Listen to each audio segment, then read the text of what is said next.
retrouve aujourd'hui pour que je vous présente la palle que j'ai sélectionnée pour Kohan, à savoir qu'il m'a demandé 6 romans, ou plus exactement 6 séries le connaissant, qu'il doit lire en 2025. Et on commence tout de suite avec le tome 3 de L'Ange de la Nuit, à savoir Au-delà des ombres, de Brent Weeks, aux éditions Brajlon. Alors je lui ai sélectionné tout simplement parce que c'est pas forcément un très gros lecteur, mais il est en train de lire cette saga, et je me suis dit que ben voilà, pour 2025, il fallait qu'il la termine.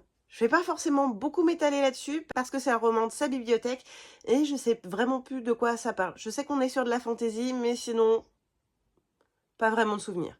Le premier roman que je vais sélectionner de ma bibliothèque, il s'agit du tome 1 de Sally Cornia, à savoir L'Ordre du Vampire, de Fabien Clavel, aux éditions Gulfstream. Alors pour l'instant, je n'ai que le tome 1. Il faut vraiment que je me procure le tome 2 et le tome 3. J'ai adoré ce tome 1. C'est vraiment une histoire qui est super sympa, qui est très, je trouve, jeu de rôle, et ça c'est vraiment très très chouette. Sans parler que nous avons des personnages hauts en couleur, avec le général Swashiro par exemple, mais nous avons aussi un elfe de la nuit, une vampire, enfin vraiment des personnages qui sont trop mignons. Enfin mignons. Est-ce qu'on peut dire mignon pour ces personnages-là? Je suis pas sûre. Mais toujours est-il que ils vont se retrouver le nez dans un complot et comprendre ce qui se passe un petit peu en lien avec l'université où toutes ces créatures vont, tout en ayant un pied dans notre monde à nous. Donc on est entre de la fantaisie et du fantastique, et ça c'est vraiment très chouette. Autre joli et gros bébé, et cette fois-ci c'est un one-shot que je lui ai pris. Il s'agit du Chant des voiles de Tiffs, et en auto-édition pour cette version reliée. Déjà, il est super beau et je lui ai sélectionné parce que on est sur une quête de soi, une quête d'identité, apprendre à se connaître, ce genre de choses. Et que pour Yael, c'est vraiment quelque chose qui lui tient à cœur. Résultat des courses, je me suis dit que peut-être qu'il pourrait s'identifier à Luca, même si elle est genrée au féminin. Je pense pas que ça lui pose de problème. Et en même temps, on est un petit peu sur un univers de pirates, tout ça. Même s'il y a une romance en toile de fond, c'est vraiment pas le sujet principal et je pense qu'il aimera beaucoup. Un de ma pile à lire que je n'ai pas encore lu, il s'agit du Secret du Roi de Marie Valente aux éditions Brajlon. Alors ce que j'aime bien déjà, c'est que c'est tout fluffy. J'adore les bouquins qui sont comme ça, tout mou. Et j'ai même eu une dédicace quand j'avais pu rencontrer Marie à l'événement Big Bang.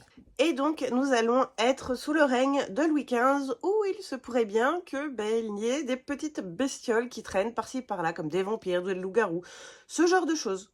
Et bien sûr, tout ça doit rester secret. Et du coup, ça va être la mission d'Hippolyte qui va devoir faire en sorte que le calme règne et que la population civile ne soit pas au courant de l'existence de ces petites choses-là. Et imaginez si, en plus, l'agent du roi n'est pas un homme, mais une femme se faisant passer pour un homme. Ouais, vous venez voir les embrouilles? Je pense que je les vois venir.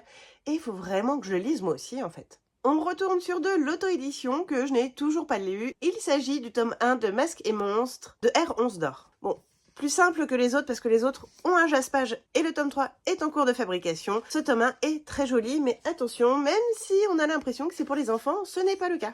Soyons honnêtes, ces petits dessins-là nous donnent juste envie de leur faire des gros câlins. Ne vous y trompez pas, ce serait un coup à perdre une main. En prime, à la fin du livre, on a un bestiaire, et ça j'adore, avec des dessins faits par l'autrice, illustratrice, qui sont juste trop choupinous. Et je ne sais plus du tout de quoi ça parle, mais j'ai quelques mots à l'arrière du livre, donc si ça vous tente. 2 sœurs déjantées, 3 garçons louches, et beaucoup trop d'animaux fantastiques. Je ne sais plus, il faut moi aussi que je lise, parce que lui est dans ma palle.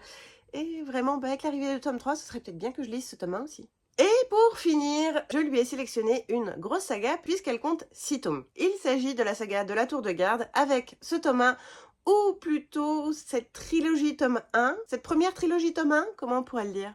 Enfin, la saga est composée de 2 trilogies en alternance, une sur Capitale du Sud et une sur Capitale du Nord. Et là, il s'agit donc du tome 1 de Capitale du Sud, à savoir Le Son de la Cité, de Guillaume Chamanadjian, aux éditions Aux Forges Vulcain. Et dans cette première trilogie, on va suivre Nox. Nox est le fils bâtard d'une éminente maison de la cité, sauf qu'il se pourrait bien que de 1, il ait des pouvoirs bizarres, et de 2, qu'il soit en plein milieu d'un énorme complot visant à prendre le pouvoir au sein de la cité, ou en tout cas certaines maisons voudraient voir d'autres maisons tomber, ce qui apparemment est un grand classique dans cet univers. Mais ce tome 1 est bien introductif et très sympa parce qu'on commence à voir un petit peu les jeux politiques. Il y a énormément de politique là-dedans et c'est vraiment très chouette, mais attention, dites-vous que vous allez y passer du temps parce que c'est pas écrit très gros et la plume n'est pas forcément la plus simple qui soit. En attendant, moi je suis au 4e tome de la saga, c'est-à-dire au tome 2 de Capitale du Nord. Il faudrait que je reprenne pour pouvoir terminer cette saga. Et du coup, qu'est-ce que vous conseilleriez à quelqu'un qui aime le fantasy fantastique? N'hésitez pas à me dire ça en commentaire. Et on se revoit très vite dans une prochaine vidéo. Ciao!